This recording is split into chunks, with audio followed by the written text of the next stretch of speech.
Sir ఒక్క మాట, Samarasimha Reddy movie ఇప్పటికి మీరు ఎన్నిసార్లు చూస్తుంటారు? తెలీదు, గుర్తులేదు, మర్చిపోయా. 13 times 14 times చూస్తుంటాను.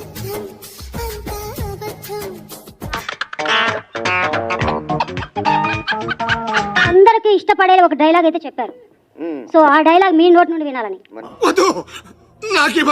చెప్పండి, మీరు చెప్పాలి సార్. ట్రోలింగ్ మీద మీ ఒపీనియన్ ఏంటి? నిజం చెప్పమంటారా అబద్ధం చెప్పమంటారా? నిజం చెప్పు. ట్రోలింగ్ మీద మీ ఒపీనియన్ ఏంటి? ఫ్రీ పబ్లిసిటీ ఇస్తున్నారు. ఎక్సైట్మెంట్ ఫీల్ అవుతుంది. 2 గ్రూప్స్ ఉన్నాయి. ఒక గ్రూప్ వైఎస్ఆర్సీపీ, ఇంకో గ్రూప్ నేను పేరు చెప్పదలుచుకోలేదు. సో వాళ్ళు బాగా సర్క్యులేట్ చేస్తున్నారు. సో వాళ్ళకి నేను థ్యాంక్స్ తెలియజేసుకుంటున్నాను. Thank you. Brief cinema hall వస్తుంది కదా, మీరు అందరు చూడండి. మీకు ఇది పోయినట్టే. నా నటన ఎలా ఉందో మీకే తెలుస్తుంది. అప్పుడెప్పుడో వచ్చిన రైతు బిడ్డ నుంచి మొన్న వచ్చిన మగధీర దాకా తెలుగు ఫిల్మ్ ఇండస్ట్రీ నువ్వే పోషిందని ఏదో కటింగ్ ఎత్తున్నావు.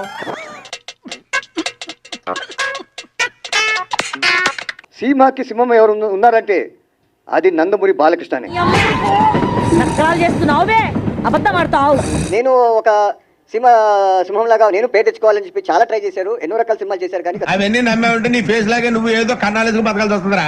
ఇప్పుడు మీ ఊరికి వచ్చా, మీ ఇంటికి వచ్చా, మీ ఇంటికి వచ్చాను. ఇలా చెప్తే థియేటర్ లో క్లాప్స్ పడవు, చెప్పులు పడతాయి. డైలాగ్ చాలా ఇంటెన్స్ ఉండాలి, చాలా ఎమోషన్ తో.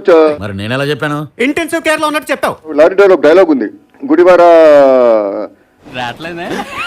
అందరికి నా ధన్యవాదాలు. థ్యాంక్ యూ సార్ ఒక్క మాట, ముఖ్యంగా నందమూరి ఫ్యాన్స్ కి అందరికి.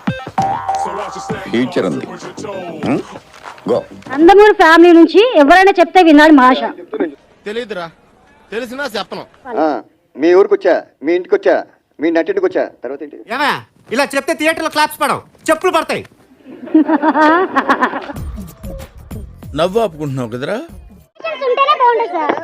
ఒక్కసారి చూపించండి. అంటే మొలిచిన మీసమైతే మొలిచింది మీసమైతే మొలిచిన మీసమైతే యార్ దొరికిన సంత ఇది.